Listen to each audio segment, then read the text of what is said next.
Hello, and welcome to the addendum piece to our 50 Shades episode, 50 Shades Virgin. To start off, I'm here with Miss Kristen Drysdale, who hasn't turned on her lower third. Cut!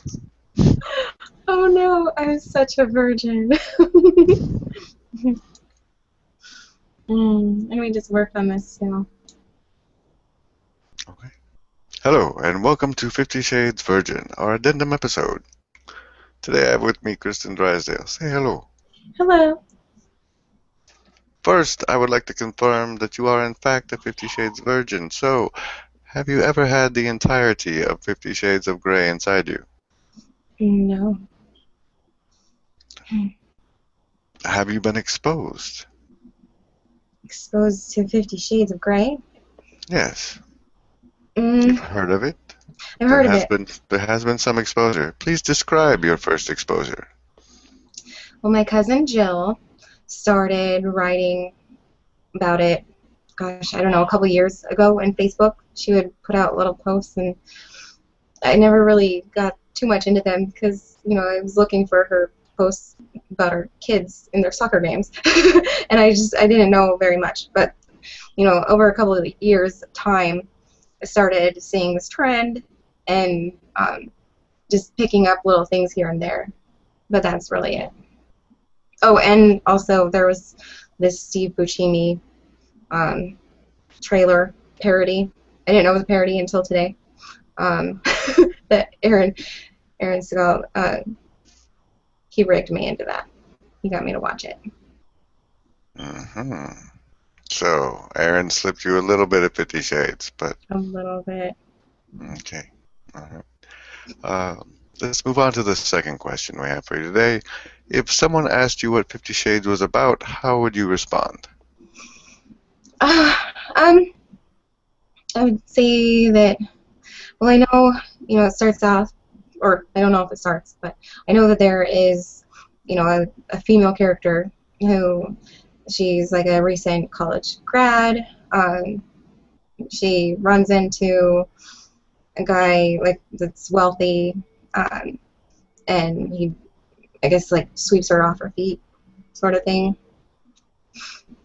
And she goes from being a total virgin to, not.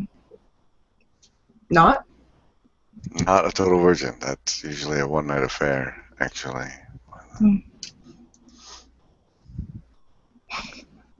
Are you aware of the bondage and BDSM aspect? I picked up that there is something like that in there, but yeah, I don't know very much about that culture anyways. It's not something that, I'm really into. Like, yeah, there's a time in Utah when I was at the Vortex, and I had this dog collar on just because I really like it. It's so cute.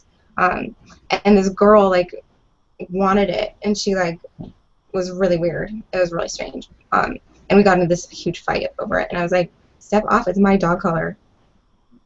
Other than that, no experience.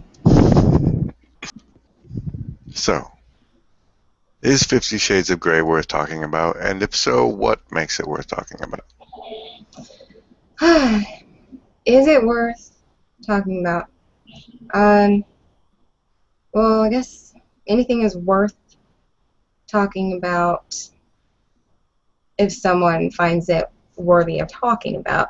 I mean, like if you're in a group of people and it comes up, sure, why not? I don't really see there being anything that's like taboo, so to speak. What in it is worthy of talking about? I don't know. I would have no idea.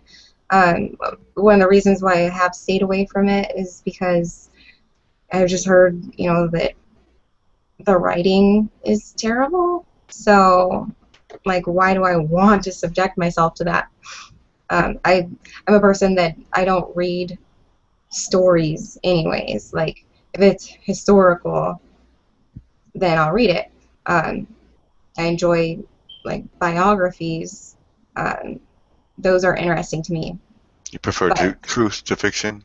oh yeah, like I have very like my attention span is great for retaining things uh, that are knowledge based. But if it's someone's imagination, like okay, with my kids, I have a vested interest in promoting their imaginations, and I want to help them feel confident, in sharing their stories. But with someone else, like it takes a lot for me to give enough effort to read something. Um, if I go in there knowing that it's not knowledge based, it Okay. feels like a waste of time to me. And my last question for you today is, despite your 50 Shades virginity, what cultural impact have you noticed?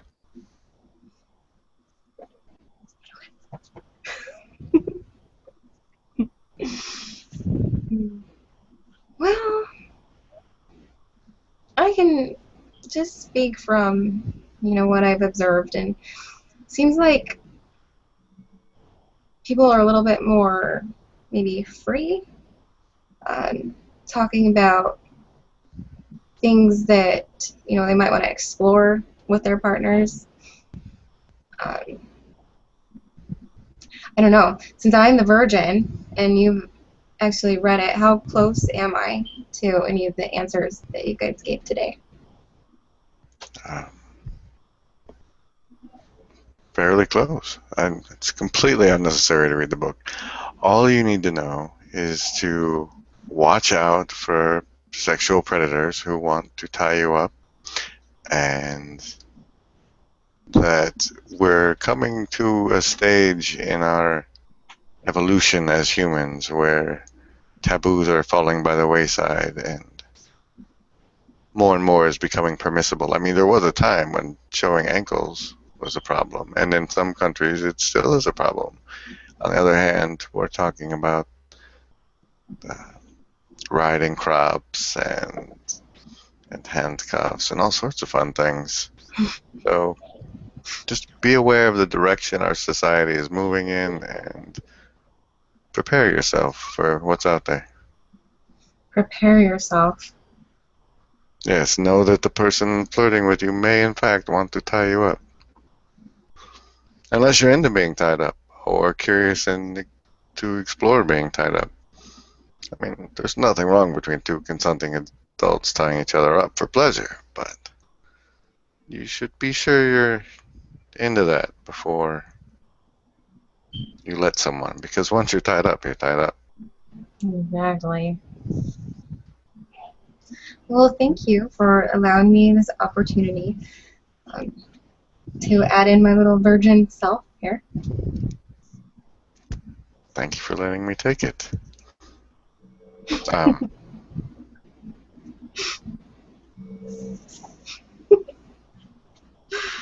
Are we done? yes, you can click stop now. Goodbye.